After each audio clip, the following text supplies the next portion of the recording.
ভাই টাইম কটা পর্যন্ত? আলহামদুলিল্লাহ إن الحمد لله الأكرم الذي خلق الإنسان وكرم وألمه من البيان ما لم يعلم فسبحان الذي لا يحصى امتنانه باللسان ولا بالقلم فنشهد أن لا إله إلا الله وحده لا شريك له ونشهد أن سيدنا وسندنا ونبينا ومولانا محمدا عبده ورسوله الذي أرسله بالحق بشيرا ونذيرا وداعيا إلى الله بإذنه وسراجا وقمرا منيرا فقد قال الله تعالى في كلامه المجيد والفرقانه الحميد আমার সাথে সকলে মিলে তেলাওয়াত করেন আউযু বিল্লাহি মিনাশ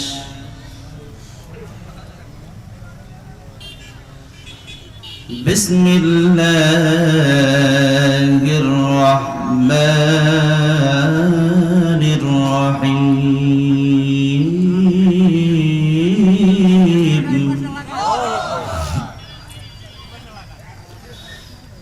وإذا قيل لهم تعالوا إلى ما أنزل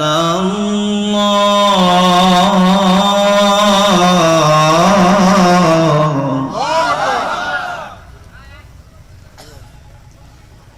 وإلى الرسول رأيت المنافقين يصدون عنك صدودا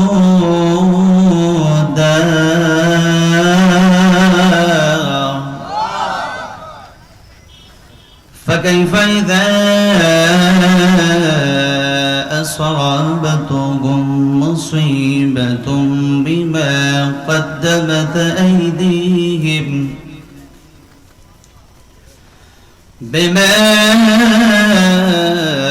قدمت أيديهم ثم جاءوك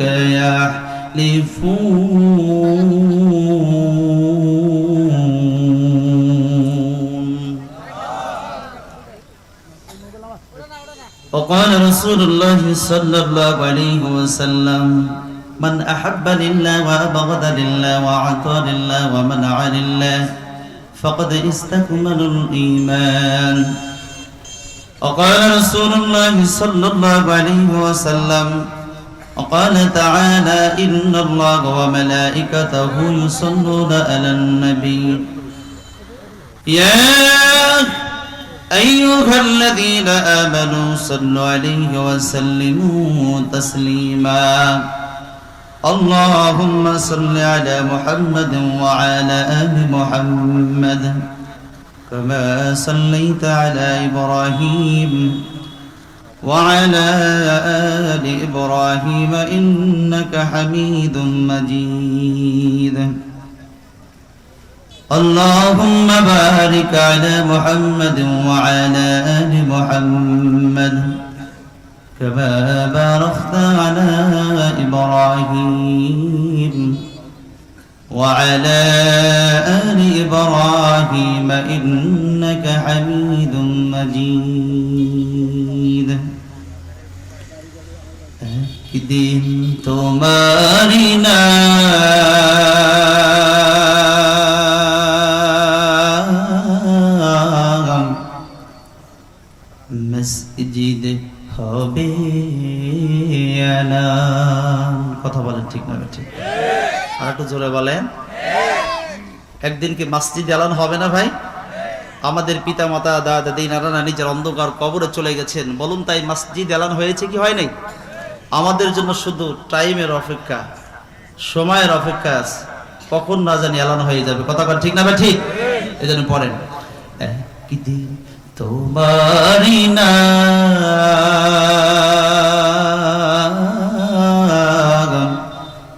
মসজিদ হবে এলান। তৈরি থেকো, তৈরি রেখো,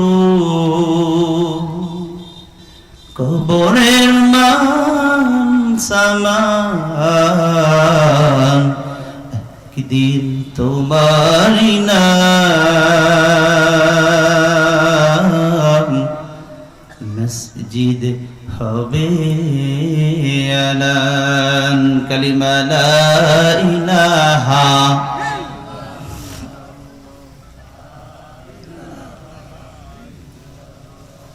সুন্দর আওয়াজ, আর একটা আওয়াজ দেওয়া যায় না ভাই? একটু মোহাব্বতে দেন না দেখি। লা ইলাহা,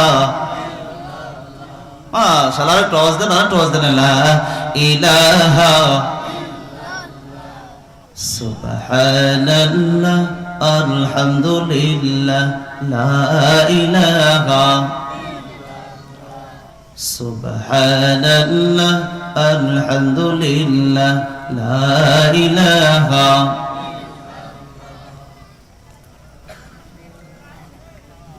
পড়েন পড়েন, লা ইলাহা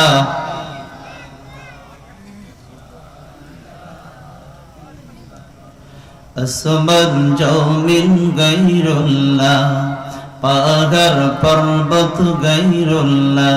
পড়েন, আসমান জমিন গায়রুল্লাহ, পাহাড় পর্বত গায়রুল্লাহ। শুধু তুমি মাবুদ এক আল্লাহ, লা ইলাহা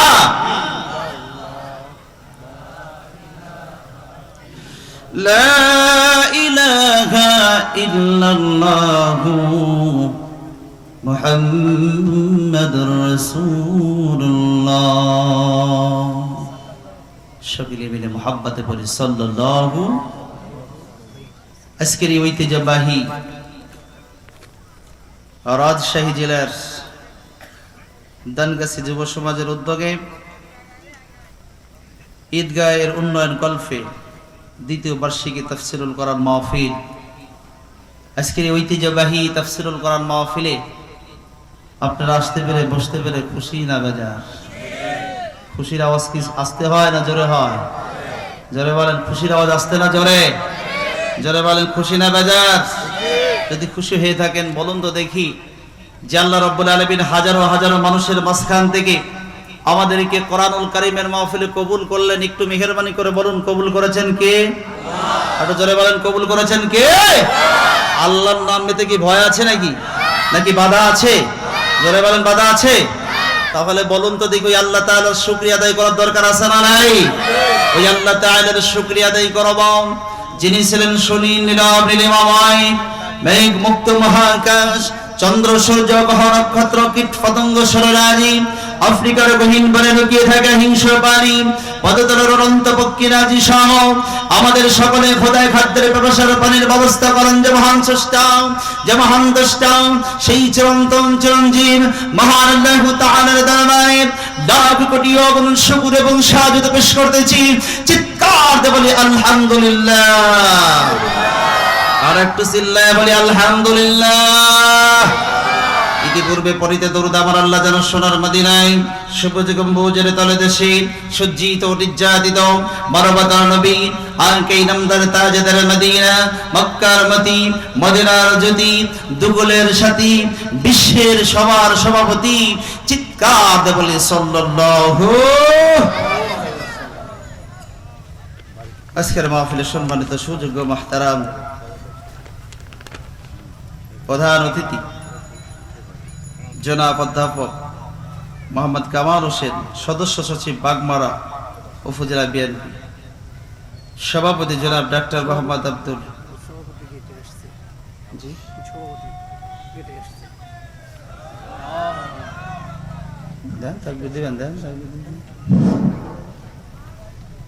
নারে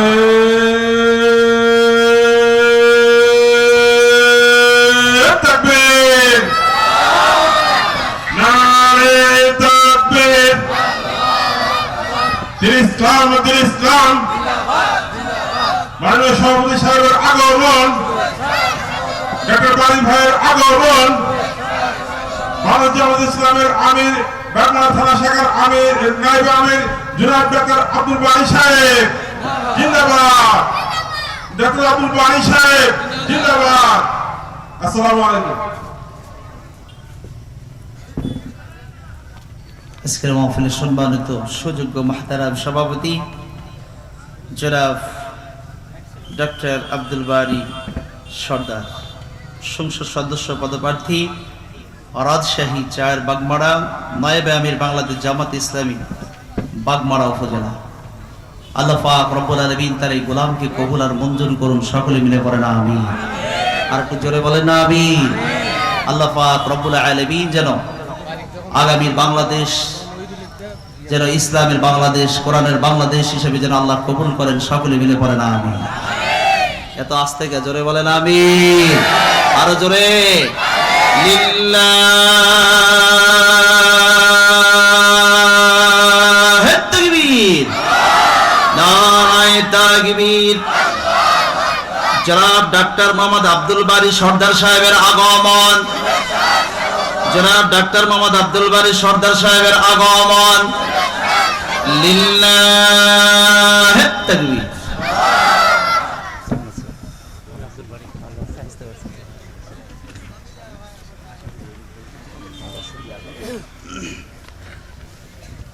আলহামদুলিল্লাহ। মাহফিলের প্রধান পৃষ্ঠপোষক, প্রধান সমন্বয়ক, প্রধান উপদেষ্টা সহ বিশেষ অতিথিবৃন্দ এবং আজকের মাহফিলের মধ্যমণি, ওয়াজের জগতের সম্রাট, বিশিষ্ট মুফাসসির জনাব আব্দুল হাই মোহাম্মদ সাইফুল্লাহ সাহেব দাওয়াত বারাকাতুল আলিয়া, এই মুহূর্তে আমার সামনে বসা প্রাণপ্রিয় অত্যন্ত মুসলমান ভাই এবং আমার বাবাজিরা, কষ্ট করে আপনারা যারা নিচে বসে আছেন, আসলে আপনারা নিচে যারা বসে আছেন আপনাদের কি সম্মান কম? কথা বল। আপনারা আমাদের থেকে অনেক সম্মানী। আপনারা শুধু সম্মানী না, আমাদের থেকে ওজনেও আপনারা অনেক বেশি। আলহামদুলিল্লাহ বলেন, আপনি জোরে বলেন। আল্লাহ পাক রব্বুল আলামিন সবাইকে দ্বীনের জন্য, কোরআনের জন্য যেন আল্লাহ কবুল করে, সকলে মিলে বলে আমিন। ভাই, আসলেই আলোচনা একটা করতে হলে, সাবজেক্ট ভিত্তিক করতে হলে একটু সময়ের দরকার হয়। তা আমি অনেকটাই আমার টাইম থেকে আমি সময়টা কি করে ফেলেছি, আমি নষ্ট করি, আর যেভাবে হোক কমিটি বিন্দু যেভাবে হোক সময়টা চলে গেছে। তো এই জন্য আমার সময় খুবই সংক্ষিপ্ত।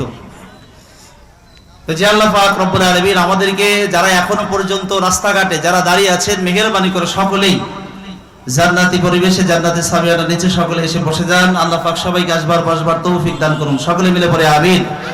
এই মুহূর্তে যারা এখানে বসেছেন, একটাবার কি তাকবীর দিতে পারবেন? এত আসতে বলেন কে? জোরে বলেন, তাকবীর দিতে পারবেন? তাকবীর আমরা কার নামে দেব? গত 3 থেকে 4 দিন আগে আমাদের পাবনা জেলার চাটমাওয়ার থানায় এক বক্তার মাহফিলে শুধু বক্তার তাকবীর দিয়েছে। এই তাকবীর দেওয়ার কারণে বাধা দিয়েছে। বিগত 16 বছর, এই 16 বছরেও তাকবীর দিলে সমস্যা ছিল কি ছিল না? জোরে বলেন। এত আসতে কেন? জোরে বলেন। ছিল না? তাকবীর দিয়ে তারপরে কিন্তু এরকম বাধা দেয়নি যে তাকবীর দিলে বাধা দিয়েছে। কি বল, তাকবীর দিলে বাধা দিয়েছে? মাহফিল বাধা দিয়েছে, কিন্তু তাকবীর বাধা দেয়নি। কারণ তাকবীর দেব কার জন্য? কার নামে? রাব্বাকা ফাকাব্বির, আল্লাহর নামে তাকবীর যদি কেউ বাধা দেয়, বলুন তো দেখি সে কি মুসলমান থাকবে? শেষ পর্যন্ত বক্তা টেস্ট থেকে নামতে বাধ্য হয়েছে। বন্ধু করে আমার ভাইরা, আমার কোন জগতে আসলাম বলেন? যে তাকবীর, আল্লাহর নামে তাকবীর দিতেও বাধা। কি আমাদের এখানে কোনো বাধা আছে? প্রয়োজনে আমরা হাত দরকার হলে হাত দেব, পা দরকার হলে পা দেব, কাল্লা দরকার হলে কাল্লা দেব, কিন্তু আল্লাহর নামে তাকবীর থেকে কেউ আমাদেরকে সরাইতে পারবে না। কথা ঠিক না? তাহলে একটাবার তাকবীর দেওয়ার জন্য 2 হাত উঁচা করবেন ইনশাআল্লাহ। একেবারে টান টান করে একটা তাকবীর দেন। এখনো যারা দাঁড়িয়ে আছি ভাই, পিছনে বসে আছি, সকলে চেপে চেপে বসবো। লিল্লাহি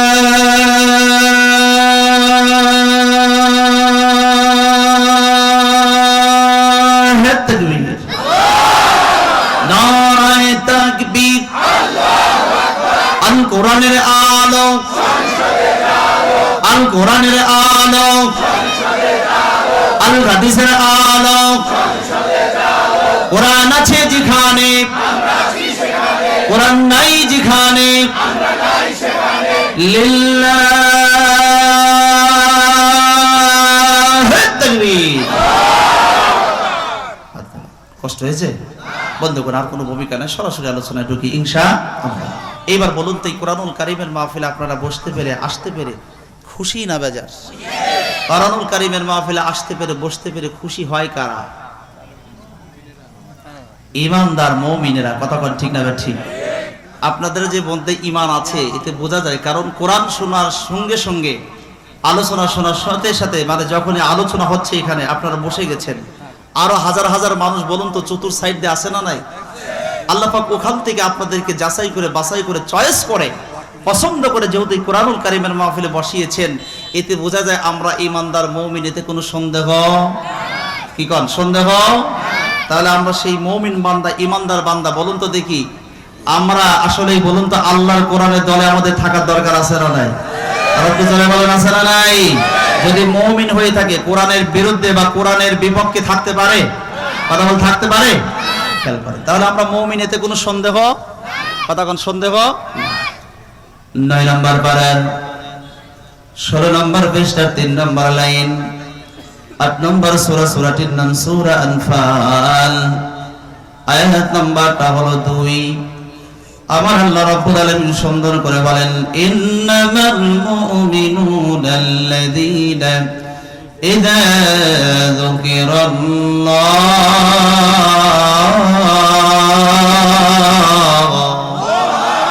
যখন মুমিনদের সামনে জিকির করা হয়, ওয়াজিলাতু কুলুবুহুম, তখন তাদের কলিজাটা কেঁপে ওঠে।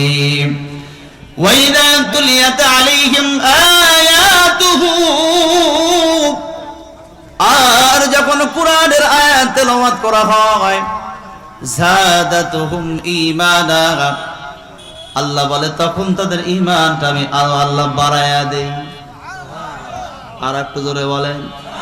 আর ঈমানটা যখন বেড়ে যায়, যতটাই তাদের সামনে কোরআনের আলোচনা করা হয়, কোরআন তেলাওয়াত করা হয়, আল্লাহ বলেন ততটাই তাদের ঈমানি পাওয়ারটা আমি আরো আল্লাহ বাড়াইয়া দিই। 26 নম্বর পারা 19 নম্বর পৃষ্ঠা 3 নম্বর লাইন, 41 নম্বর সূরা, সূরাটির নাম সূরা হামিম আশ-সিজদা, আয়াত নাম্বারটা হলো 30। 30 নম্বর আয়াতে কারিমার মধ্যে সুন্দর করে আমার আল্লাহ রাব্বুল আলামিন বলেন, ইন্নাল্লাযীনা ক্বালু রাব্বুনাল্লাহ,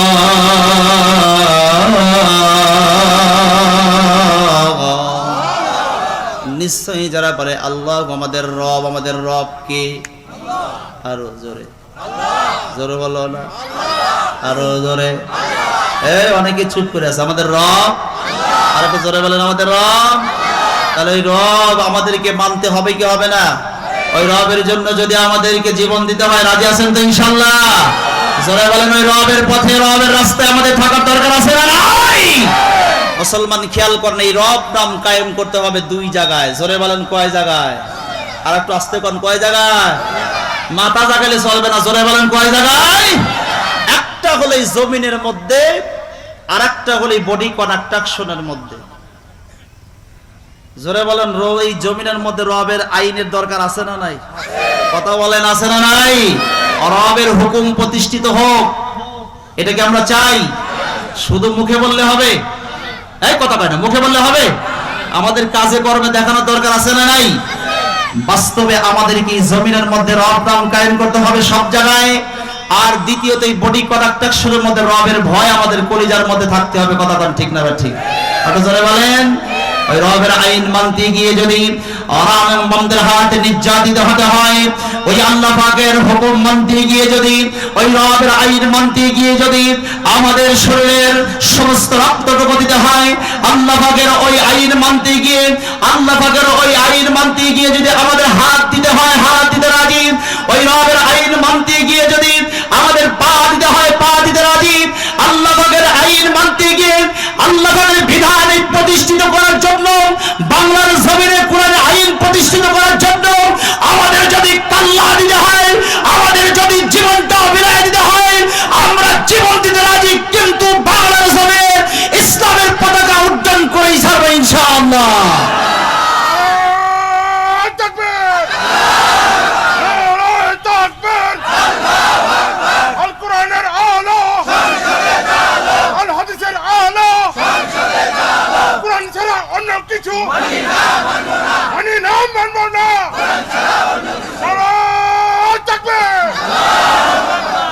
কারণ সামনে আমাদের সময়, কথা বলেন ঠিক না ঠিক? জীবনে সিনেমিলে 54 বছর অনেক কিছু আমরা দেখেছি, দেখা আমাদের শেষ। এইবার হবে বাংলার জমি, হবে কোরআনের দেশ। এই কথা বললে জোরে বলেন। কোরআনের জমিন এবার প্রতিষ্ঠিত হবে ইনশাআল্লাহ, কেউ বাধা দেবে না। কারণ এইবার মানুষ বুঝে ফেলেছে তোমাদের সব কিছুই ষড়যন্ত্র, কথা বলেন ঠিক না ঠিক? তোমরা ওই একটার পর একটা তোমাদেরকে দেখা আর কি বাকি, কথা বলেন বাকি নাই। ইনশাআল্লাহ এইবার কোরআনের দেশ হবে, আর ইনশাআল্লাহ ইসলাম প্রতিষ্ঠিত হবে। আমার বিশ্বাস একটা বাংলা, একটা আপনাদের সামান্যতম চেয়ারম্যান, যে উপজেলা চেয়ারম্যান অথবা আপনার ইউনিয়ন চেয়ারম্যান হয়, কোটি কোটি কোটি টাকা বছরে আসে শুধু জনগণের মাঝে বিলায়ে দেওয়া। জনগণের জন্য এটা বাজেট আসে সাধারণ তহবিল থেকে প্রায় 10 থেকে 12 কোটি টাকা। বাংলার জমিনে আমরা মনে হয় 12, 14, 1500 বা 15 কোটি বা 20 কোটি টাকা আমরা জনগণ পাইছি, তাই না ভাই? ইনশাআল্লাহ যদি কোরআন যদি সংসদে যায়, আপনাদের ন্যায্য অধিকার ইনশাআল্লাহ ঘরে ঘরে পৌঁছে যাবে ইনশাআল্লাহ। আল্লাহর কাছে যেন দোয়া করি, আল্লাহ যেন আমাদের আগামী দেশ ইনশাআল্লাহ কোরআনের দেশ হয়, ইসলামের দেশ হয়, আল্লাহ যেন কবুল করেন, সকলে মিলে বলে আমিন। তবে এইবার যে আভাস পাওয়া যাচ্ছে, যে বাতাস ইনশাআল্লাহ বইতেছে, এইবার আমার মনে হয় সাধারণ মানুষকে টাকা দিয়ে ভোট কিনেও ইনশাআল্লাহ ঠেকাইতে পারবে না, কথা বলেন ঠিক না? এবার জোয়ার আসছে কোরআনের ইনশাআল্লাহ। যেই জোয়ার এবার শুরু হয়েছে, সকল জায়গায়, মাঠে ময়দানে, গ্রামে ঘাটে, যেখানেই যাই ওই হুজুর সব দেখা শেষ। এবার হবে দাঁড়িপাল্লার বাংলাদেশ। আর একটা জোরে বলেন, আল্লাহ যেন কবুল করেন, সকলে মিলে পড়ে আমিন। আর একটা জোরে বলেন। বন্ধুগণ খেয়াল করেন, খুব মনোযোগ দিই। তাহলে রব নাম কায়েম করতে হবে কয় জায়গায়? আর একটু জোরে বলেন, কয় জায়গায়? 2 জায়গায়। একটা হলো এই জমিনের মধ্যে। কি জমিনের মধ্যে দরকার আছে না নাই? খালি বডির মধ্যে নিয়ে খালি কবে যে রবের ভয় আছে, কিন্তু জমিনের মধ্যে সকল জায়গায়, সকল সেক্টরে যদি আপনার ইসলামপন্থী না থেকে, ইসলামের বিপক্ষে যারা থাকে তারা যদি থাকে, বলুন তো দেখি, এই বাংলার জমিন কি ইসলামী রাষ্ট্র কায়েম হওয়ার কি সুযোগ আছে? কথা বলার সুযোগ আছে? এই জন্য কয় জায়গায়? কয় জায়গায়? কি ভাই আমার পর রাগ করতেছেন নাকি আপনারা? 2 জায়গায়। খেয়াল করেন, এইবার সেই আল্লাহর কোরআনুল কারীম থেকে কথা বলবো। খেয়াল করেন, এই কোরআনুল কারীম প্রথমত কয় প্রকারের মানুষ সহ্য করতে পারে না বলেন তো? কয় প্রকারের মানুষ? জীবনে খেলে আলোচনা শোনেন কিন্তু কিছু মনে রাখতে পারেন। 4 প্রকারের মানুষ। প্রথমত 4 প্রকারের মানুষ, আমি যেটুকু গবেষণা করেছি, 4 প্রকারের মানুষ কোরআন সহ্য করতে পারে না। কয় প্রকার? আরো জোরে বলেন, কয় প্রকার? 4 প্রকার। 1 নম্বর, যারা কোরআন সহ্য করতে পারে না তারা হলো চোর। কথা হয় না? আর একটা জোরে কয়। আপনাদের এই বাগমারা রাজশাহীতে কি চোর আছে? কথা হয় না, জোরে বলেন, চোর আছে? একটু জোরে বলবেন। আমার ভাই একটু অভ্যাস হলো যে আপনাদের সাথে কথা বলা, আপনারা একটু বলবেন, আমিও বলবো। বাগমারা কি চোর আছে? রাজশাহীতে চোর আছে? চোরের আইন কি? 6 নম্বর পারা, 13 নম্বর পৃষ্ঠা, 2 নম্বর লাইন, 5 নম্বর সূরা, সূরাটির নাম সূরা মায়েদা, আয়াত নাম্বারটা হলো 38। 38 নম্বর আয়াতে কারিমার মধ্যে সুন্দর করে আবার আল্লাহ রাব্বুল আলামিন বলেন, ওয়াস-সারিকু ওয়াস-সারিকাতু ফাকতাউ আইদিয়াহুমা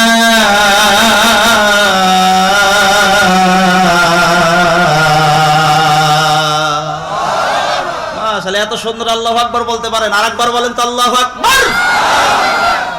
চোরের আইন কি? কথা কয় না। চোরের আইন কি? একটু কথা বলেন, চোরের আইন কি? আচ্ছা বলুন তো দেখি, একজনের কি বাগমারা কি হাত কাটা হয়েছে? রাজশাহীতে হাত কাটা হয়েছে? বলুন বাংলার জমিনে কি একজনের কি হাত কাটা হয়েছে? একজনেরও হাত কাটা হলো না। আল্লাহর আইনে হলো চোর যদি ধরা পড়ে তাহলে হাত কেটে দিতে হবে। ও বন্ধুগণ, আমার ভাইরা, আবার কিন্তু একজনেরও রাজশাহী বাগমারাতে হাত কাটা হয় নাই, তার মানে ধরে নিলাম আসলে চোর নাই। গত 2 বছর আগে পাবনা জেলা সালাইপুর ঐতিহ্যবাহী ঈদগাহ ময়দানে মাহফিল, ওখানে মাহফিলে গেলাম। এরকম বাচ্চারা, মাদ্রাসার ছাত্ররা 2 তলা মাদ্রাসা 2 তলা নিয়ে যাচ্ছেন, 2য় তলা। এখন নিচতলা থেকেই বলতেছে, হুজুর উপরে জুতা নেওয়ার দরকার। আমি জুতা জোড়া হাত দিয়ে উপরে নিয়ে যাচ্ছি। আর হুজুর উপরে নেওয়া লাগবে না, কেউ এই জুতা নিবে না। তো আমি জুতা ওর কথা শুনে রেখে দিলাম, দিয়ে এবার উপরে গিয়েছি, খানা খাইলাম, নাস্তা করলাম। করার পরে মঞ্চে যাওয়ার সময় যখন নিচে গেলাম, যে 2য় তলায়, 2য় তলা থেকে নিচতলায় এসে দেখি জুতা, কথা হয় না, জুতা। এখন যে ছেলেটা আমার খেদমতকারী হিসাবে ছিলেন, ওর মনটা দেখি একবার ছোট্ট হয়ে গেছে। ও চিন্তায় পড়ে গেছে যে সর্বনাশ, হুজুরের জুতাটা আমার কথায় নিচে রাখলাম, আমার হারাইয়ে গেল। তো ওর মনটা যখন খারাপ দেখলাম, একেবারে লাল টকটক হয়ে গেছে, সাদা ফর্সা মানুষ। তো ওকে নিয়ে বুকের সাথে জড়াই দিলাম, বললাম তুমি কেন এরকম মন খারাপ করতেছো? কারণ চোরের কাজ করেছে, তোমার তো মন খারাপ হওয়ার কোনো কাজ কিছু নাই। কথা ঠিক না? ঠিক। বন্ধুগণ আমার ভাইরা, এটা হলো ছেঁচড়া চোর। জোরে বলেন কি চোর? কথা হয় না, জোরে বলেন কি চোর? জুতা চোর, ঘড়ি চোর, মোবাইল চোর, এইগুলো যে চুরি করে এগুলো ছেঁচড়া চোর। এখন এই ছেঁচড়া চোরের বিচার যখন চেয়ারম্যানের কাছে যাবে, উপজেলা চেয়ারম্যানের কাছে যাবে, এই সমস্ত মাতেব্বরদের কাছে যখন বিচার যখন যাবে মোবাইল চোরের, জুতা চোরের, এখন চিন্তা করে ওই সমস্ত নেতারা চিন্তা করে, এখন যদি চুরির বিচার যদি হাত কাটা হয়, তাহলে আমরা যেই পরিমাণ চুরি করেছি, নেতাগুলো চিন্তা করে আমরা যেই পরিমাণ চুরি করেছি, চুরির পর্যায়ে চলে গিয়েছি, ওরা তো জুতা চুরি করেছে, জুতার বিচার যদি করা হয় হাত কাটা, তাহলে আমরা যে কোটি কোটি মিলিয়ন ট্রিলিয়ন টাকা চুরি করে বিদেশের জমিনে পাঠিয়ে দিয়েছি, বিভিন্ন ব্যাংকে আমরা জমায় রাখছি, আমাদের হাত নয়, আমাদের কাল্লাটা কাটার দরকার। কথা বলেন ঠিক না ঠিক? এই জন্য বিচার করবে কেমনে করে? বিচার করার মতো কোনো পরিস্থিতি নাই, কারণ তারাই গুলো বড় চোর। কথা হয় না, তারা কি চোর? বন্ধুরা আমার ভাইরা, এটা হলো 1 নম্বর। 2 নম্বর, যারা কোরআন সহ্য করতে পারে না তারা হলো সকল খোর। সুদখোর আছে না নাই? ঘুষখোর আছে না নাই? দেখবেন অনেক সুদও খায় অনেক ব্যক্তি, অনেক বড় বড় নেতা ঘুষও খায়, আবার দেখবেন সামনের কাতারে নামাজও পড়ে। আর একটু জোরে বলেন আছে না নাই? ও নামাজও পড়ে, সুদও খায়, ও হজও করে, ঘুষও খায়, ও দেখবেন আপনার রোজাও করে, এরপর আপনার সুদ ঘুষ খায়। আছে না নাই? কথা বলা আছে না না?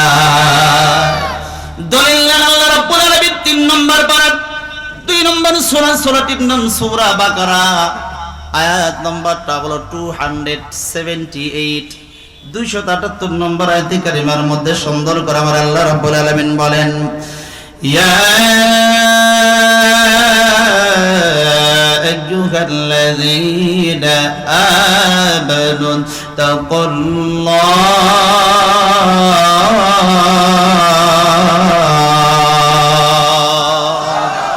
ওয়া যারু মা বাকিয়া মিনার রিবা ইন কুনতুম মুমিনিন।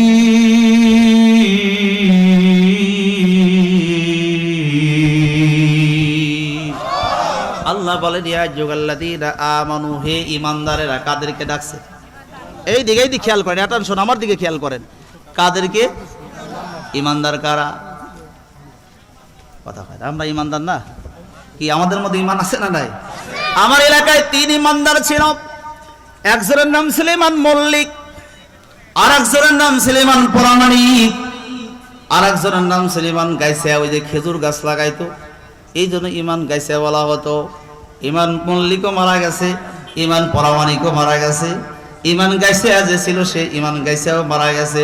শুধু ইমান আলী, ইমান মোল্লা, ইমান পরামানিক নামে ইমান আলী ইমান মোল্লা বলে চলবে না।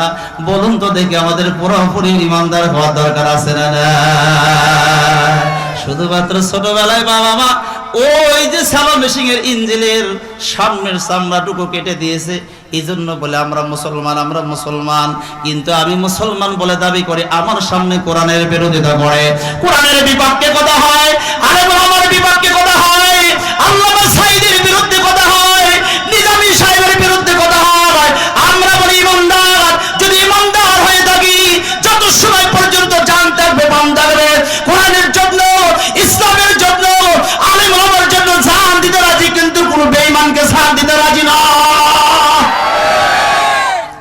শুধুমাত্র নামে ইমান আল ইমান মল্লিক হলে চলবে? কতক্ষণ চলবে? ইত্তাকুল্লাহ। ইমানদারা যারা ভয় করবে কাক? আর একটু জোর। ইমানদারা যারা ভয় করবে কাকে? আল্লাহকে। ওয়াদারু মা বাকিয়া মিনার রিবা। সুতরাং যারা সুদের মধ্যে আছে, সুদকে পরিত্যাগ করা লাগবে। কতক্ষণ ঠিক না বেঠি?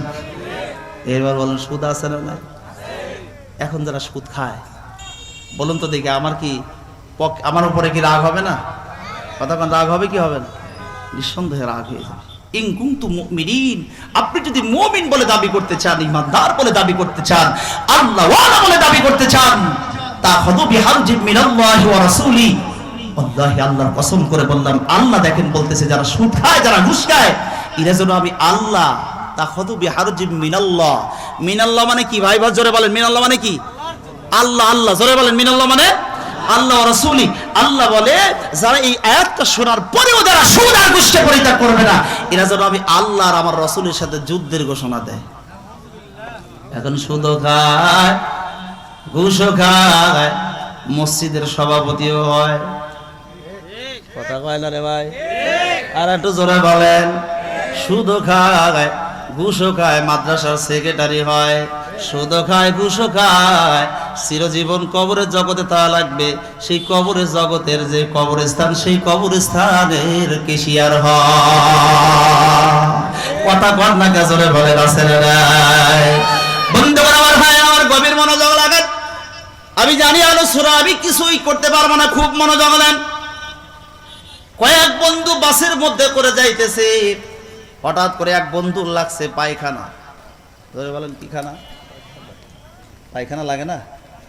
কথা কয় না, পায়খানা লাগে না ভাই? পায়খানা লাগছে। তো ওই বন্ধুর যখন পায়খানা লাগছে, তো ডাক দিয়ে বলতে, বন্ধু দেখো, আমার তো লাগছে পায়খানা, আমি এখন কি করব? বাস তো যেখানে সেখানে টপিস করে না, বা দাঁড়িয়ে না। তুমি একটা কাজ করো, যদি সেরকমই লেগে যায়, তাহলে এই 2 সিটের মাঝখানে পলিথিনের মধ্যে কাজ সারে। তো পলিথিনের মধ্যে কাজ সারার পরে সুন্দর করে মালটাকে যখন গিট্টু দিয়েছে, পকেটের মধ্যে নতুন রুমাল ছিল, রুমালটাকে নিয়ে সুন্দর করে পেঁচাইয়া গিট্টু দিয়ে ফালিয়ে দিয়েছে। বলুন তো দেখি, ওই বাসের পাশ দিয়ে রাস্তা থাকে কি থাকে না? মানে আমার কথা মানে ভাষা বুঝতেছেন না আপনারা? থাকে। তো বাসের মধ্যে করে জানালে দিয়ে যখন এই মালটাকে, নতুন রুমালটাকে যখন ফেলিয়ে দিয়েছে, 2 বন্ধু একই হোন্ডায়, পালসার হোন্ডা অথবা অ্যাপাচি হোন্ডা অথবা এফজেড, যেটাই বলেন না কেন, 2 বন্ধু একই হোন্ডায় যাচ্ছেন। হঠাৎ করে দপাস করে মালটা যখন পড়লো, হাইড্রোলিক্স ব্রেক করেছে, সর্বনাশ। না জানি নতুন রুমালের মধ্যে কি মাল সামানা টাকা পয়সা আছে, এই মাল ফালায়া থুয়ে যাওয়া যায়? কথা বল, যায়? আজকে মানুষ টাকার জন্য, ক্ষমতার জন্য, একজন মানুষ আর একজন মানুষকে গল কাল্লাটা কাটতেও দ্বিধাবোধ করতেছে না। কথা বলেন, ঠিক না ঠিক ভাই? দেখেন না আপনারা? দেখতেছেন না ভাই? এই গত কাহালুতে দেখলাম, গত 2 থেকে 3 দিন আগে, যে সন্তান বাবার কাছ থেকে টাকা চেয়েছে, দেয় নাই, শেষ পর্যন্ত সন্তান তার বাবার কাল্লাটা কেটে দিয়েছে। কোন জগতের মধ্যে আছে বলে? শুধু এই টাকার জন্য, সম্পদের জন্য, এরপরে আপনার ক্ষমতার জন্য একজন মানুষ আরেকজন মানুষকে গুলি করতে, পাথর দিয়ে মেরে মেরে ক্ষত বিখ্যাত করে দুনিয়া থেকে বিদায় করে দিচ্ছে। কথা বলেন, ঠিক না ঠিক? এত ক্ষমতার কেন লোভ রে ভাই? সব তো শেষ হয়ে যাবে, শুধুমাত্র কেবলমাত্র যদি আজরাইল আপনার সামনে আসে, আল্লাহর যদি হুকুম হয়ে যায়, টাকা পয়সা কোটি কোটি টাকা আছে, বলুন আপনার সাথে কি টাকা যাবে? জোরে বলেন, যাবে? তাহলে এত মারামারি কাটাকাটি কেন? বন্ধুরা আমার, ভাইরা আমার, গভীর মনোযোগ লাগান। তো এবার যখন দুই বন্ধু চিন্তা করছে সর্বনাশ, কি মাল সামানা টাকা পয়সা পড়লে মাল ফলায় থুয়ে যাওয়া যায় না, শীতের দিন ছিল, জ্যাকেটও ছিল গায়ে। এবার মালটাকে তুলে নিয়ে ভিতরের পকেটে নিয়েছে, বাইরে রাখলে যদি মালটা পড়ে যায়। ভিতরের পকেটে নিয়ে বাড়িতে যায় লাগাইছে মারামারি। ও বন্ধুগণ আমার বাইরে আবার আজকে পায়খানা পর্যন্ত বাংলার জমিনে নিরাপদ থাকে না। কথা বল ঠিক না বা ঠিক? এই কথা বল ঠিক না বা ঠিক? পায়খানা নিয়েও আজকে কারাকারি মারামারি শুরু হয়ে গেছে। তো দুই বন্ধু এক পর্যায়ে বলতেছে, ও কয় আমি খুলবো, ও কয় নাই মালটাকে আমি খুলবো। দুইজন যখন মারামারি একটা পর্যায়ে টসিং করা হোক, যার নামটা উঠবে, যার শাপলা উঠবে, সেই মালটাকে খুলবে। টসিং করে এবার যখন শাপলা উঠছে, টেবিলের মধ্যে রাখছে, মালটাকে খুলবে, আরেকজন যে বাহিরে খালি ফুকছে মারতেছে। তো শেষ পর্যন্ত কি পরিস্থিতি হয় জানার দরকার আছে না নাই? কথা বলা আছে না নাই? বন্ধুরা আমার, ভাইরা আমার, গভীর মনোযোগ লাগান। তার মানে দুই নম্বরে যারা কোরআন সহ্য করতে পারবে না, আজকে কোরআনের কথা বললে যারা সহ্য হবে না তারা হলো সুদখোর আর ঘুষখোর। জোরে বলুন, আমাদের সমাজের মধ্যে সুদখোর আর ঘুষখোর আছে না না? 3 নম্বর এবং 4 নম্বর আর দুইটা বিষয় আছে, একটু পরে বলি, খেয়াল করেন। ও মুসলমান ইমানদারেরা, সারা বিশ্বের 29টা দেশ মিলে একটা কনফারেন্স হলো। এই কনফারেন্সের মধ্যে ডক্টর, ইঞ্জিনিয়ার, ব্যারিস্টার যে যার মতো সবাই বক্তৃতা দিয়ে দিল। সর্বশেষে যিনি বক্তৃতা দিলেন তিনার নাম হলো ডক্টর ইউনিগিলান। ডক্টর নামটা মুখস্থ না করলে আলোচনা বুঝবেন না। ডক্টর ইউনিগিলান, এই ডক্টর ইউনিগিলান তিনি উঠেই ডাক দিয়ে বললেন, ভাই আমার, এত সময় পর্যন্ত ডক্টর, ইঞ্জিনিয়ার, ব্যারিস্টার যে যার মতো সবাই বক্তৃতা দিয়ে দিল, তো আমি এই মুহূর্তে যে বক্তৃতা দিতে চাই, আমার মনে হয় এরকম বক্তৃতা পৃথিবীর জমিনে কেউ কোনোদিন শোনে নাই। মানুষের মধ্যে তুরস্কের একজন সাংবাদিক ছিল, নাম ছিল তার মালিক আল হাম্মাম। এই মালিক আল হাম্মাম মাঝখান থেকে ওইটা ডাক দেয়া বললেন, স্যার আপনি এমন কি বক্তৃতা দিতে চান যেই বক্তৃতাটা পৃথিবীর জমিনে কেউ কোনোদিন শোনে না নাই? ডাক দেয়া বলেন, আমি যে বক্তৃতা দিতে চাই সেই বক্তৃতাটা হলো, আমার জীবনে আমি যত বই পড়েছি, এত বই বোধহয় পৃথিবীর জমিনে কেউ কোনোদিন চোখেই দেখে নাই। মালিক আল হাম্মাম ডাক দেয়া বললেন, স্যার আপনি কত বই পড়েছেন? ডাক দিয়ে বলেন, 1 নয় 2 নয়, আমি 22,000 বই পড়েছি। কয় হাজার? আর একটু জোরে বলেন। 22,000 বই পড়েছি। মালিক আল হাম্মাম ডাক দেয়া বললেন, স্যার আপনি যে 22,000 বই পড়েছেন, মাইন্ড করবেন না, ওই 22,000 বইয়ের লিস্টিটাকে একটু দেখাতে পারবেন? কয় অফকোর্স, অবশ্যই দেখাতে পারবো। এবার মালিক আল হাম্মাম এক নজরে তাকায় দেখে ডাক দেয়া বললেন, স্যার আপনি যে 22,000 বই পড়েছেন, এই 22,000 বইয়ের মধ্যে আমি যেটুকু দেখলাম, এই 22,000 বইয়ের মধ্যে আসল বইয়ের নাম না। ডক্টর ইউনিগিলান ডাক দেয়া বলেন, এরে মালিক আল হাম্মাম, আসল বই আমার কোনটা? কয় স্যার আসল বই যেটা, সেটার নাম হলো আল কোরআন। মারহাবা কোন নাম রে ভাই? আর একটু জোরে বলেন না, আল্লাহু আকবার। আসল বই যেটা, সেটার নাম কি? আর একটু জোরে বলেন, সেটার নাম কি? ও বন্ধুগণ আমার, ভাইয়েরা আমার, গভীর মনোযোগ লাগান। আল্লাহর নবী মক্কায় তার জন্ম হয়েছে, তার বাবার বাড়ি মক্কায়, তার দাদার বাড়ি মক্কায়, সে বিবাহ করেছিল মক্কায়, সে অবস্থানও করেছিল মক্কায়। শৈশবকাল, যৌবনকাল কাটছে আপনার এই মক্কার জমিনে। কিন্তু তিনি ছিলেন আল আমিন, কাফেররা তার কাফেরদের কাছেও তিনি বিশ্বাসী ছিলেন। ও মুসলমান, আল্লাহ রাব্বুল আলামিনের দোস্ত ও হাবিবুল্লাহর উপরে যখন কোরআনুল কারীম যখন নাযিল করা হলো, আল্লাহর নবীর উপরে কোরআনুল কারীম হীরা গুহায় 40 বছর বয়সে যখন নাযিল করা হয়েছে, 40 বছরের বয়সে যখন কোরআনুল কারীম নাযিল করলেন, আল্লাহর নবী ওই দিন থেকে যখন কোরআনুল কারীমের দাওয়াত দেওয়া শুরু করলেন, কালেমার দাওয়াত দেওয়া শুরু করলেন, ইসলামের দাওয়াত দেওয়া শুরু করলেন, ওই দিন থেকেই তিনি খারাপ হয়েছেন। কথা কোন ঠিক না বা ঠিক ভাই? ওয়াকালাল্লাযীনা كفروا لا تسمعوا لهذا القرآن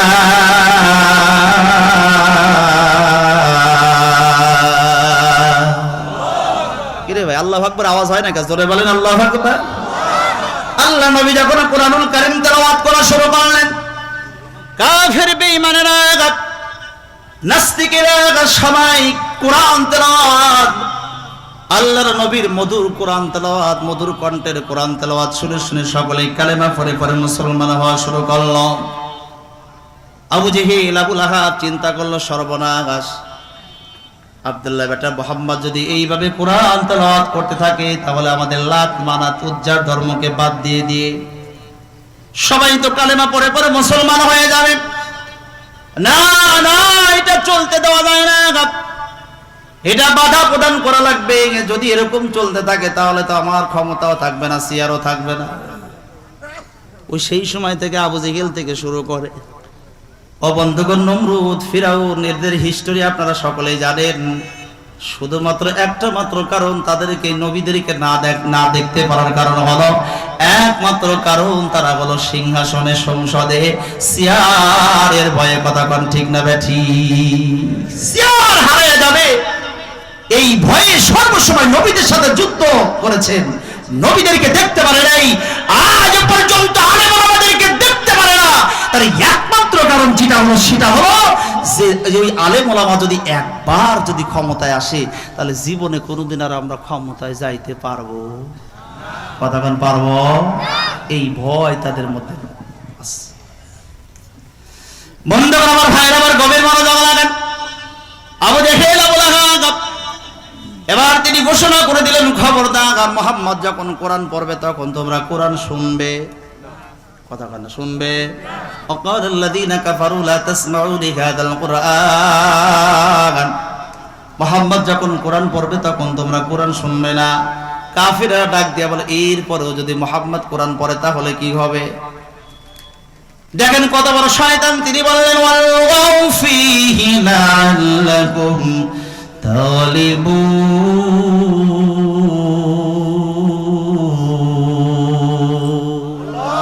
মুহাম্মদ যখন কোরআন পড়বে তখন তোমরা বাধা দিবে।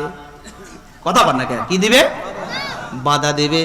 আজও আমার সমাজের মধ্যে আলেম ওলামারা যখন কথা বলে কোরআন থেকে, আয়াত যখন বলে, আয়াত যখন বোঝানোর চেষ্টা করে, এক শ্রেণীর মানুষ বলুন তো দেখি বাধা দেয় কি দেয় না? আরো জোরে বলেন, দেয় কি দেয় না? বন্ধুরা আমার ভাই, আমার গভীর মনোযোগ লাগান, খুবই মনোযোগ লাগান। এবার মালিকাল হাম্মাম ডাক দিয়া বললেন, স্যার আপনি যে এতগুলো বই পড়েছেন 22,000, এই 22,000 বইয়ের মধ্যে আসল বইয়ের নাম, কথা বলা আসল বইয়ের নাম নাই। এমন মুহূর্তের মধ্যে ডাক দিয়া বললেন, আসল বই যে কোরআন, কোরআনের মধ্যে কি থিওরি আছে? মালিক আল হাম্মাম ডাক দেয়া বললেন, কোরআনুল কারীমের মধ্যে এমন কোনো থিওরি নাই। পৃথিবীর জমিনে চলাফেরা, উঠা বসা এমন কোনো কিছু নাই যেটা কোরআনুল কারীমের মধ্যে নাই। আচ্ছা বলুন, এমন কি কোনো কিছু আছে যেটা কোরআনে নাই? আছে? সকল কিছুই বলুন তো দেখি মহাগ্রন্থ আল কোরআনের মধ্যে আছে না নাই? বন্ধুরা আমার ভাইরা, আমার মালিক আল হাম্মাম এবার ডাক দেয়া বললেন, স্যার মাইন্ড করবেন না, আমি ইংরেজিতে অনুবাদ করে কোরআনে একটা কপি নিয়ে আসছি, আপনি একটু স্টাডি করে দেখেন, গবেষণা করে দেখেন। ডক্টর ইউনিগেলান এবার তাফসীর করে ইংরেজিতে অনুবাদ করা কোরআনের কপিটা তাফসীর করে বাম হাত দিয়ে নিয়ে নিলেন, বাড়িতে চলে গেলেন। বাড়িতে যাইয়া হাফ প্যান্ট পরে ডক্টর ইউনিগেলান যখন শুয়ে পড়েছেন, 12টা বাজে, রাত 12টা বেজে গেছে। রাত 12টার সময় এবার যখন তিনি কি করেছেন, শুয়ে পড়েছেন, হঠাৎ করে মনে পড়ে গেল মালিক আল হাম্মাম না কোরআনে একটা কপি দিয়েছি, একটু স্টাডি করার দরকার, গবেষণা করার দরকার। ডক্টর ইউনিগেলান বাম হাত দিয়ে তাফসীর করে কোরআনের কপিটা নিয়ে এবার আটুর সাথে ঠেকায় দিয়ে পড়া শুরু করলেন, বিসমিল্লাহির রাহমানির রাহিম,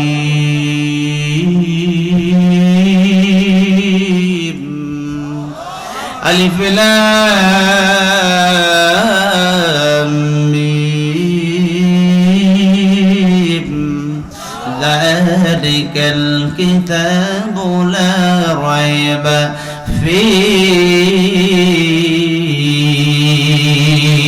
আল্লাহু আকবার। জোরে বলে আল্লাহু আকবার। ডক্টর উনি গেলেন কোরআনুল কারীমের অনেকগুলো আয়াত পড়লেন। আয়াত পড়বার পরে বাম পাশে ছিল 71 বছরের বুড়ি, তার বিবিকে ডাক দেয়া বললেন, রে বিবি তাড়াতাড়ি করে ওঠো।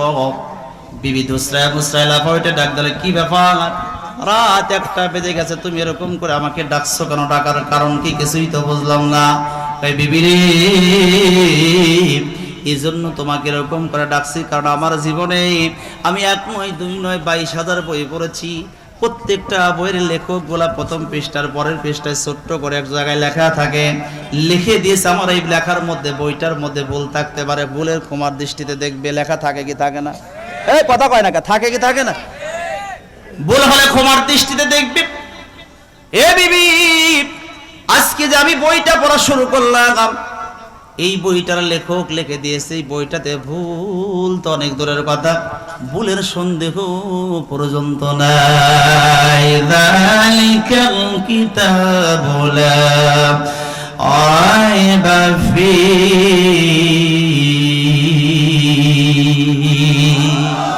ভুল তো অনেক দূরের কথা, ভুলের সন্দেহ নেই। বিবি এবার ডাক দিয়া বললেন, স্বামী আমার, পৃথিবীর জমিনে তুমি যে 22,000 বই পড়েছো, এই 22,000 বইয়ের লেখক হলো দুনিয়ার কোনো লেখক, দুনিয়ার কোনো সাহিত্যিক, দুনিয়ার কোনো কবি, দুনিয়ার কোনো দার্শনিক। কিন্তু আজকে গভীর রজনীতে তুমি যে বইটা পড়া শুরু করেছো, এই বইটার লেখক দুনিয়ার কোনো লেখক নয়, এই বইটার লেখক দুনিয়ার কোনো সাহিত্যিক নয়, এই বইটার লেখক দুনিয়ার কোনো কবি নয়। এই বইটা যিনি লিখছেন তিনি দুনিয়াতে বাস করেন না, এই বইটা যিনি লিখছেন তিনি তোমার সৃষ্টিকর্তা, আবার সৃষ্টিকর্তা তিনি বলেন রব। জোরে বলেন একবার আল্লাহু আকবার, আর একটু জোরে বলেন আল্লাহু আকবার। ডক্টর এনে গেলেন, ডাক দেওয়ালে, বিবি রে, আরে বিবি, যদি গেলে সত্যিকারের লেখক, যদি এই লেখক হয়ে থাকে আমার সৃষ্টিকর্তা, তোমার সৃষ্টিকর্তা, বিবি কথা দিলাম এই বইটার লেখককে আমি গ্রহণ করবার চাই। উনি গেলেন, স্ত্রী ডাক দিয়া বললেন, এই বইটার লেখককে তুমি গ্রহণ করো, মেনে নাও, বাধা দেব না, কিন্তু এই বইটাকে 3 মাস স্টাডি করে দেখো, গবেষণা করে দেখো। ডক্টর উনি গেলেন 3 মাস বইটাকে স্টাডি করলেন, গবেষণা করলেন। 3 মাস স্টাডি করবার পরে, গবেষণা করবার পরে 3 মাস পরে বিবিকে ডাক দিয়া বললেন, রে বিবি, আমি এই বইটার আসল লেখককে পেয়ে গেছি। আরো আস্তে কোন সুবহানাল্লাহ, মা বোনেরা লজ্জা পাবে, আর একটু জোরে বলেন সুবহানাল্লাহ। রে বিবি, এই বইটার আসল লেখককে আমি পেয়ে গেছি। কয় তুমি কোথায় পাইলে? কয় লন্ডনে। কোথায়? কথা কয় না, কোথায়? আচ্ছা বলুন তো দেখি, এই বইটার লেখক কি লন্ডনে আছে? আর একটু জোরে বলেন। আমেরিকায় আছে, সৌদি আরবে আছে, ভারতে আছে, বাংলাদেশে? আর একটু জোরে বলেন। আসলে ব্যক্তিগতভাবে এই বইটার লেখক আমার রব আল্লাহ তাআলা। কি বলুন তো দেখি, একটা দেশের মধ্যে কে আছে? না, আসলে ব্যক্তিগতভাবে একটি দেশের মধ্যে আমার রব আল্লাহ তাআলা নাই, এমন কোন জায়গা নাই, এমন কোন মাটি নাই, এমন কোন জায়গা নাই যেই জায়গাতে আমার রব আল্লাহ তাআলা নাই। কথা বল ঠিক না ঠিক? একটা সেকেন্ডের জন্য যদি রব আল্লাহ তাআলা যদি না থাকতো, তাহলে একটা সেকেন্ডের জন্য থাকতো না, দুনিয়াটা একেবারে চুরমার হয়ে যাইতো, ভেঙে চুরমার হয়ে যাইতো। এই জন্য আমার আল্লাহ তাআলা এমন একজন মহান আল্লাহ গাজে, আল্লাহ রব্বুল আলামিন, তিনি কিন্তু কখনো তিনি ঘুমান। কি ঘুমান? মুসা আলাইহিস সালাতু ওয়াস সালাম কিন্তু একদিন আল্লাহকে ডাক দিয়ে বললেন, তোর পারে আল্লাহ এত ঘুমাইলাম আমরা, তুমি আল্লাহ ঘুমাও না কেন? এই মুসা, আমি যে কেন ঘুমাই না তুমি কি জানতে চাও? হ্যাঁ জানতে চাই। তাহলে 1 গ্লাস পানি নিয়ে তুর পাহাড়ে দাঁড়ায়া যাও। 1 গ্লাস পানি নিয়ে মুসা আলাইহিস সালাতু ওয়াস সালাম 2 হাত দিয়ে এরকম করে আটকায় ধরছে, আর বলছে যে গিলাসটা যেন না পড়ে যায়। মুসা আলাইহিস সালাতু ওয়াস সালাম একেবারে গিলাসটা চেপে ধরছে, যাতে করে কি না পড়ে, না ভেঙে যায়। এত চেষ্টা করেছে, কিছু সময় পরে আল্লাহ রাব্বুল আলামিন মুসা আলাইহিস সালাতু ওয়াস সালাম চোখের মধ্যে ঘুমটা যখন দিয়ে দিলেন, ঘুম আসা ছাড়া এবার গ্লাসটা পরে একেবারে ভেঙে চুরমার হয়ে গেল। আল্লাহ পাক ডাক দিল, মুসা খবর কি? আয় আল্লাহ, খবর আর কি, তুমি আমার চোখের মধ্যে ঘুম দিয়ে দিয়েছো, ঘুম আসার কারণে গ্লাসটা পরে চুরমার হয়ে ফেটে গেল। দেখ গেল মুসা, সামান্যতম একটা গ্লাস, তুমি একটি ঘুমটা তুমি তোর পারে দাঁড়ায় ধরে রাখতে পারলা না, ঘুমের কারণে সুরমার হয়ে গেল একেবারে ভেঙে। এ মুসা, আমি আল্লাহ পাক রব্বুল আলামিন তামাম আসমান জমিন চন্দ্র সূর্য গ্রহ নক্ষত্র এত সুন্দর করে আমি বানাইলাম, তার চেয়েও বেশি সুন্দর করে আমি আল্লাহ পাক রব্বুল আলামিন আমার বান্দাদেরকে বানাইলাম। সবচাইতে সুন্দর করে আল্লাহ রাব্বুল আলামিন কাদেরকে বানাইছে জোরে বলেন, আর একটু জোরে বলে, কত সুন্দর করে আল্লাহ পাক রব্বুল আলামিন বানিয়েছেন। এবার বলুন তো দেখি আমাদের হাত কয়টা? আপনারা মনে বিরক্ত বোধ করতেছেন। হাত কয়টা? পা কয়টা? কিডনি কয়টা? জোরে বলুন কান কয়টা? ও বন্ধুগণ, এবার বলুন তো দেখি চোখ কয়টা? এবার বলুন তো দেখি নাক কয়টা? সব দিল দুইটা করে, নাক একটা কেন? আবার নাক একটা ঠিক আছে, ছিদ্র কয়টা? আর একটু জোরে বলেন ছিদ্র কয়টা?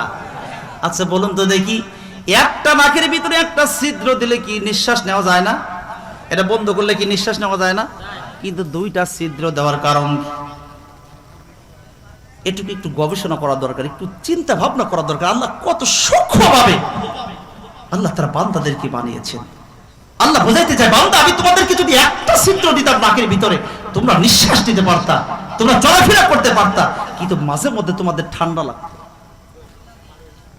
মাঝে মধ্যে যখন তোমাদের ঠান্ডা লেগে যাইতো, ঠান্ডা লাগার কারণে একটা ছিদ্র হলে ওই ছিদ্রটা যখন পানি এসে আপনার ছিদ্রটা যখন বন্ধ হয়ে যাবে, তখন বান্দা তোমার ঘুমটা ভেঙে যাবে, আবার তুমি নাকটা পরিষ্কার করে আবার তুমি ঘুমাইয়া যাবা। কিছু সময় পর আবার ওই ছিদ্রটা বন্ধ হয়ে যাবে, আবার তোমার ঘুমটা ভেঙে যাবে, আবার তুমি পরিষ্কার করে আবার যখন তুমি ঘুমাইয়া যাবে, কিছু সময় পর আবার একই অবস্থা হবে, বারবার করে ঘুমের ডিস্টার্ব হবে। এরে বান্দা, আমি আল্লাহ পাক রব্বুল আলামিন পৃথিবীর মধ্যে সবচাইতে সুন্দর করে তোদেরকে আমি বানালাম, আর বারবার করে তোর ঘুম ডিস্টার্ব হবে, আমি আল্লাহ সেই আল্লাহ নয়। এই জন্য একটা নাকের মধ্যে দুইটা ছিদ্র দিয়ে দিলাম, যাতে করে একটা ছিদ্র যদি বন্ধ হয়ে যায় আর একটা ছিদ্র দিয়ে নিঃশ্বাস নিয়ে আরামের ঘুমের মধ্যে যাতে করে সারা রাত তুমি ঘুমাইতে পারো। এই জন্য আমি একটা নাকের মধ্যে দুইটা ছিদ্র দিয়ে দিলাম। আল্লাহু আকবার বলেন। আল্লাহ তাআলার প্রশংসা সর্বসময় আমাদেরকে করার দরকার আছে না নাই? কথা বলা আছে না নাই? বন্ধুরা আমার ভাইরা, আমার এবার খেয়াল করেন, ডক্টর ইংল্যান্ড ডাক দেওয়া হলো, এরে বিবি আমি লন্ডনে ওই রবের ঠিকানা পাইলাম। বলে লন্ডনে তুমি কেমনে করে ঠিকানাটা পাইলাম? এইরকম ভাবে পাইলাম 40 জন ডাক্তার। জোরে বলেন কয়জন ডাক্তার? আর একটু জোরে বলেন। মজার ব্যাপার হলে 40 জন ডাক্তারের মধ্যে 39 জন ডাক্তার হলো অমুসলিম, আর একজন ডাক্তার হলো মুসলিম। 39 জন ডাক্তার হলো অমুসলিম, আর একজন ডাক্তার মুসলিম। এই 39 জন অমুসলিম ডাক্তার ডাক দেয়া বলতেছে, মার পেটের ভিতরে সন্তান থাকে, মার পেটের মধ্যে সন্তান থাকে, আর বাবার মিলনের মাধ্যমে সন্তানটা কি হয় আস্তে আস্তে করে বড় হয়। মুসলিম ডাক্তার বলে না, মার পেটের মধ্যে বাচ্চা থাকে না, বাচ্চা থাকে হলো পুরুষের শাহরগের ভিতরে পিঠের মধ্যে। জোরে বলেন একবার আল্লাহু আকবার। ওই দিকে 39 জন অমুসলিম ডাক দেয়া বলতে মার পেটের মধ্যেই বাচ্চা থাকে, আর এই দিকে একজন মুসলিম ডাক্তার বলে না, মার পেটের মধ্যে কোথাও কোনো বাচ্চা থাকে না, বাচ্চা থাকে হলো পুরুষের ঘাড়ের মধ্যে। এবার চিন্তা করেন, 39 জন মুসলিম ডাক্তার এবার কি করলেন? মহিলা পুরুষ দুজনকে পরীক্ষা করার জন্য পরীক্ষাগারের মধ্যে নিয়ে যাওয়া হলো। পরীক্ষা করা হলো, পরীক্ষা করে দেখা গেল মহিলার পেটের মধ্যে কোথাও কোনো বাচ্চা নাই, পুরুষের ঘাড়ের মধ্যে কোথাও কোনো বাচ্চা নাই। মহিলার পেটের মধ্যে বাচ্চা নাই, পুরুষের ঘাড়ের মধ্যে বাচ্চা নাই। কিন্তু ওই যে 39 জন ডাক্তার বলেছে মার পেটের মধ্যে বাচ্চা থাকে, ওখানে বাচ্চা পায়নি, এতে ওদের কোনো দোষ হয় নাই। মুসলিম ডাক্তার এই বেটা যে বলেছে পুরুষের ঘাড়ের মধ্যে বাচ্চা থাকে, কয় বেটা তুই বললি পুরুষের ঘাড়ের মধ্যে বাচ্চা থাকে, ও পুরুষের ঘাড়ের মধ্যে তো কোথাও কোনো বাচ্চা নাই। মুসলিম ডাক্তার ডাক দেয়া বলতেছে, এরে ব্যাকিলের জাত, বুকার জাত, তোরা ভালো করে শুনে রেখে দাও, জেনে রেখে দাও, আমার আল্লাহ তোদের মতো এত বোকা নয়, আমার আল্লাহ তোদের মতো এত ব্যাককেল নয়। তোরা যদি এখন তুই বিশ্বাস না করিস তাহলে পুরুষের এক ফোঁটা শুক্র কীট নিয়ে পরীক্ষা করে দেখ। এবারে এক ফোঁটা শুক্র কীট নিয়ে দূরবীক্ষণ যন্ত্রতে যখন পরীক্ষা নিরীক্ষা করা হলো, এবার ডক্টর ইউডিগেলের দূরবীক্ষণ যন্ত্রতে যখন পরীক্ষা নিরীক্ষা করা হলো, পরীক্ষা নিরীক্ষা করে দেখা গেল 39 জন ডাক্তার পরীক্ষা নিরীক্ষা করে দেখে ওই এক ফোঁটা শুক্র কীটের মধ্যে আমার মালিক আল্লাহ তাআলা 2,40,00,000 মানুষকে আল্লাহ পাক গিজু গিজু করে ঢুকায়া দিয়েছে। আর জোরে কোন সুবহানাল্লাহ। এমন শ্রোতা পাইছি, 1 নম্বর শ্রোতা, জোরে বলেন আল্লাহু আকবার। আর একটু জোরে বলেন আল্লাহু আকবার। বন্ধুরা আমার, ভাইরা আমার, গভীর মনোযোগ লাগান, যে কথা বলতেছিলাম। এবারে 39 জন ডাক্তার পুরুষের 1 ফোঁটা শুক্র কীট নিয়ে পরীক্ষা নিরীক্ষা করে দেখে আসলেও তাই 1 ফোঁটা শুক্র কীটের মধ্যে 2,40,00,000 মানুষ গিজু গিজু করে ঘুরতেছে। এটা দেখার পরে সবাই আশ্চর্য হয়ে গেল, এটা কেমনে করে সম্ভব হলো, কিভাবে সম্ভব হলো? মাথার গামগুলো জমিনের মধ্যে পড়া শুরু করলো, এটা কিভাবে সম্ভব, কিভাবে সম্ভব কেউ বলতে পারে না। একজন মুসলিম ডাক্তার ডাক দেয়া বলতে এটা কেমনে হলো যদি জানতে হয় তাহলে ওই মুসলিম ডাক্তার ওই বেটার কাছে যাওয়া লাগবে। ও মুসলমান মুসলিম ডাক্তারের বেটার কাছে যা ডাক দেয়া বললো, তুমি কি বলতে পারবা তাহলে মার পেটের মধ্যে সন্তান কেমন করে জন্ম দেয়? আমি 1 বার নয় 2 বার নয়, আমি হাজার হাজার বার বলতে পারবো। তাহলে বলে দাও। এবার মুসলিম ডাক্তার ডেঞ্জার পিরিয়ডে স্বামী আর স্ত্রী দুজনকে মিলন ঘটায় দিলেন। মিলন ঘটানোর 1 দিন 2 দিন করতে করতে 40টা দিন যখন পার হয়ে গেল, মুসলমান ভাইরা আমার, 40টা দিন পরে এবার 39 জন ডাক্তার মহিলাটাকে আবার কি করলেন, পরীক্ষা করবার জন্য পরীক্ষাগারের মধ্যে নিয়ে যাওয়া হলো। পরীক্ষা নিরীক্ষা করলেন, পরীক্ষা করে দেখলেন যে মহিলার পেটের মধ্যে শুকনা রক্ত দেখা যায়। সুবহানাল্লাহ বলেন না, জোরে বলেন সুবহানাল্লাহ। শুকনা রক্ত দেখার পরে এই 39 জন ডাক্তার চিন্তা করলে শুকনা রক্ত 40 দিন পর দেখা যায় এটার কিছুই নয়, এটা কি করা যায়? সুন্দর করে 39 জন ডাক্তার একটা কাগজের মধ্যে সিগনেচার করে দিল আর উপরে লিখে দিল এটা কিছুই নয়, এটা হলো ক্যান্সার। জোরে বলেন কি স্যার? ভাই যদি আওয়াজ না দেন তাহলে নেমে যায়। জোরে বলেন কি স্যার? আরো জোরে। জোর হলো না। সবাই যখন লিখে দিল ক্যান্সার, মুসলিম ডাক্তারকে বলা হলো, মুসলিম ডাক্তার তুমি কেন সিগনেচার দাও এটা ক্যান্সার? মুসলিম ডাক্তার ডাক দিয়ে বলে না এটা তো ক্যান্সার নয়। ভাই তাহলে কি কয়? তাহলে যে কি তোমাদের মতো মুখে বলার প্লেয়ার আমি নই, দাও খাতা কলম দাও, আমি দলিল দিবার চাই।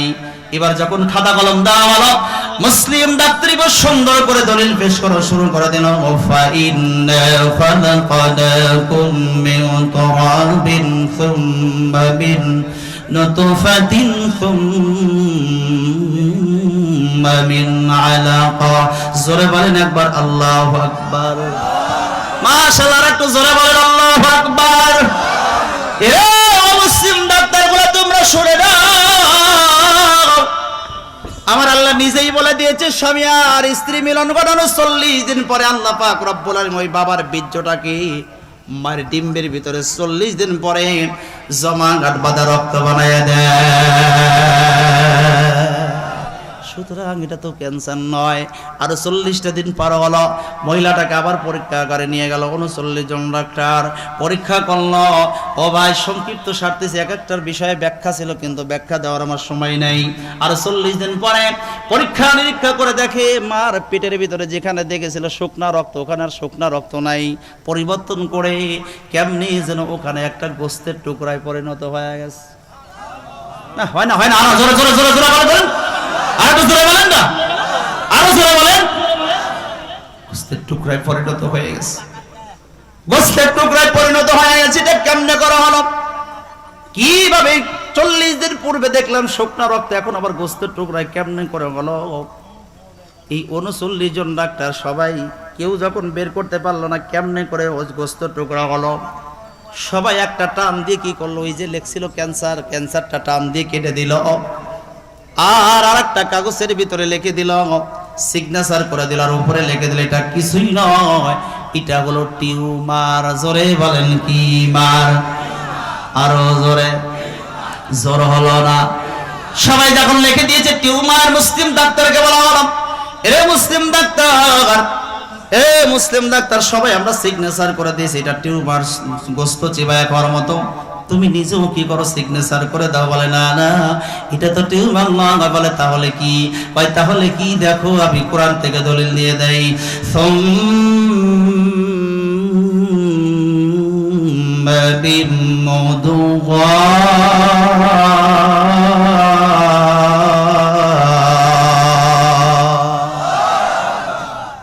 আল্লাহ রাব্বুল আলামিন নিজেই বলেছে আরো 40 দিন পরে আল্লাহ পাক রক্তটাকে পরিবর্তন করে গোশতের টুকরায় পরিণত করে। জোরে বলেন একবার সুবহানাল্লাহ। মুসলমান ভাইরা আমার, এইবার লাস্টের বিষয়টা আমি বলেই শেষ করি, খেয়াল করেন। আরো 40টা দিন পর হবে 120 দিন যখন পার হয়েছে, এবার এই 39 জন ডাক্তার মহিলাটাকে আবার পরীক্ষাগারের মধ্যে নিয়ে গেল, পরীক্ষা করবে। এমন মুহূর্তে 2 জন ডাক্তার অমুসলিম ডাক্তার দাঁড়ায় বলে না পরীক্ষা করা যাবে না। বলে কেন পরীক্ষা করা যাবে না? আমরা দুইবার পরীক্ষা করলাম আর মুসলিম ডাক্তারকে বললাম। মুসলিম ডাক্তার বলে কোরআনের দলিল দিয়ে বলে এইটা আছে ওইটা আছে, এই জন্যই মুসলিম ডাক্তারকে বলতে দেওয়া যাবে না, বলতে দেওয়া যাবে না। এইবার আমরা আগে পরীক্ষা করবো না, ওই মুসলিম ডাক্তারকে আগে বলতে হবে যে এইবার পরীক্ষা করার পরে কি আছে। সুবহানাল্লাহ বললেন না? আর একটু জোরে বলেন। এবার পরীক্ষা করার আগেই বলতে হবে কি হবে। মুসলিম ডাক্তারকে যখন ঠেকানো হলো, মুসলিম ডাক্তার বলে তোরা আমাকে ঠেকাইতেছিস, ঠেকাইতে পারবি না। আমার কোরআন, আল্লাহ তাআলার কোরআন আমাকে মুক্ত করবে। জোরে বলেন একবার আল্লাহু আকবার। আর একটা জোরে বলেন আল্লাহু আকবার। তোরা আমাকে ঠেকাই দিচ্ছিস, ঠেকাইতে পারবি না, আমার কোরআন আমাকে মুক্ত করবে, আল্লাহর কোরআন আমাকে মুক্ত করবে। ওই মুসলমান, পৃথিবীর জমিনে যারা এই কোরআনকে নিয়ে ষড়যন্ত্র করেছে, এই পৃথিবীর ইতিহাসে আপনারা দেখবেন, ইতিহাস ঘটে ঘটে যারা এই কোরআনের বিরোধিতা করেছে, নবীদের দুশমনী করেছে, তারাই ধ্বংস হয়ে গেছে। কথা বলেন ঠিক না ঠিক? আর যারা বলেন নেক্সট টাইমও যারা কি করবে আপনারা জানেন ভালো করে। বিগতেও যারা এরকম কোরআনের বিরোধিতা করেছে তারাও কিন্তু ধ্বংস হয়ে গেছে। শুধুমাত্র আলেম ওলামারা আমরা চেয়েছিলাম যে একটাবার আল্লামা দেলোয়ার হোসেন সাঈদী এরকম মাঠ কোটি লক্ষ লক্ষ মানুষ হবে, আমরা তাফসীর সামনাসামনি শুনবো, এই মনের আশা আকাঙ্ক্ষা ছিল যে একটাবার যেন সে বের হয়ে আসে, কিন্তু সেই সৌভাগ্য হয় নাই। বন্ধুগণ, আমরা চেয়েছিলাম যে কোনো ভাবে যাতে এটা কি হয় পতন হয়, কিন্তু আমরা বললাম পতন হওয়ার কথা, আল্লাহ বলল পতন নয়, তাকে এই বাংলার জমিনে জায়গা, কথা বাংলার জমিনে জায়গা। ও মুসলমান, কোরআনের বিরোধিতা এবং আলেম ওলামার বিপক্ষে যখনই কথা বলেছে, আলেম ওলামাদেরকে যখন ফাঁসির কাস্টে ঝুলিয়ে দিয়েছে, মৃত্যুদণ্ড দিয়েছে, আল্লাহ ডাক দিয়ে বলে না, এদেরকে শুধুমাত্র ক্ষমতাচ্যুত করলে হবে না, বাংলার জমিনে থাকার স্পর্ধা থাকবে না, তাদেরকে মামুর বাড়ি দিল্লিতে পাঠাইতে হবে। আর ওটা জোরে বলেন। এই জন্য যুগে যুগে যারাই কোরআনের বিরোধিতা করেছে, আলেম ওলামার বিরোধিতা করেছে, বাংলার জমিনে জায়গা হয় নাই। নেক্সটেও যারা কোরআনের বিরোধিতা করবে, আলেম ওলামার বিরোধিতা করবে, জায়গা হবে, কথা হবে। বন্ধুগণ আমার ভাইয়েরা আমার খেয়াল করেন, ডাক্তার নিয়ে গেলেন, এবার ডাক দেবতে বিবিরে সবচাইতে আমি যেই জায়গায় বেশি স্টোরেজ হয়েছে সেটা হলো এই মুসলিম ডাক্তার। এবার কি করলেন? মুসলিম ডাক্তার এবার সুন্দর করে কাগজ দিয়ে এবার সুন্দর করে দলিল পেশ করা শুরু করে দিলেন।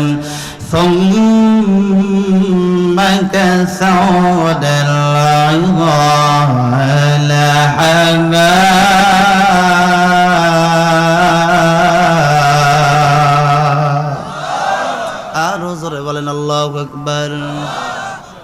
এই মুসলিম ডাক্তার বলা তোমরা শুনে রেখে দাও, জানে রেখে দাও, 40 দিন পূর্বে মার পেটের ভিতরে যেখানে তোমরা চিবায় খাওয়ার মতো নরম গোস্ত দেখছ, এইবার তোমরা পরীক্ষা নিরীক্ষা করে দেখো। এবার এই 39 জন ডাক্তার পরীক্ষা নিরীক্ষা করে দেখলো যে ওই গোস্তের টুকরার মধ্যে কচি কচি কচি কচি কচি কচি হাড় ঢুকে গেছে। কচি কচি হাড়গুলো যখন দেখছেন, একজন আর একজন ডাক্তারের দিকে, অমুসলিম ডাক্তারের দিকে তাকায় দেখে ওর চোখের মধ্যে পানিও পড়ে। ওই অমুসলিম ডাক্তারের চোখের পানি পড়া জমিনের মধ্যে পড়া শুরু করলো। এটা কেমনে করা গেল? একটা ছিদ্রও নেই, একটা ফাঁসাও নেই, কোন দিক দিয়ে হাড়গুলো ঢুকলো, কিভাবে হাড়গুলো ঢুকলো, কোন দিক দিয়ে ঢুকলো, কে ঢুকাইলো? একটা ছিদ্রও নেই, ফাঁসাও নেই, কোন দিক দিয়ে হাড়গুলো ঢুকলো? আর কে ঢুকাইলো তাকেও তো তালাশ করে পাওয়া যায় না। এটা কেমনে করে ঢুকলো, কিভাবে ঢুকলো, কেউ বলতে পারে না। এবার মুসলিম ডাক্তারের কাছে বলে, মুসলিম ডাক্তার এই যে হাতটা ঢুকলো কোন দিক দিয়ে ঢুকলো, কিভাবে ঢুকলো, একটা ছিদ্র নেই, আবার কে ঢুকাইলো তাকেও তো তালাশ করে পাওয়া যায় না। বলো তো দেখি হাতটা কেমনে করে কোন দিক দিয়ে ঢুকলো, কে ঢুকাইলো, তুমি কি বলতে পারবা?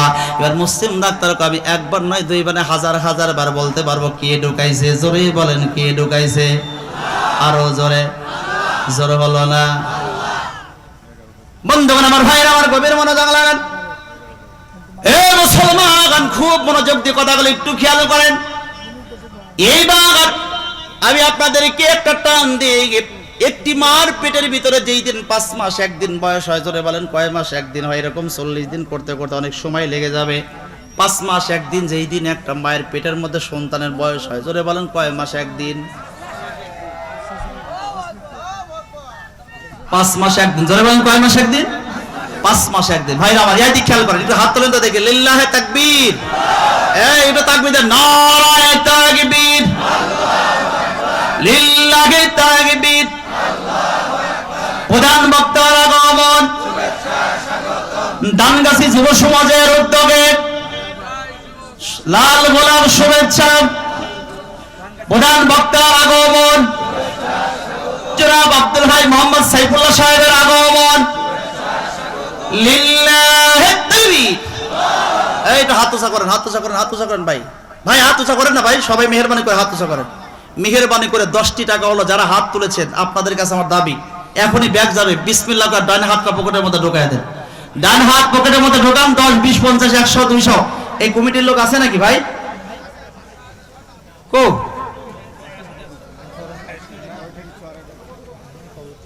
নাই?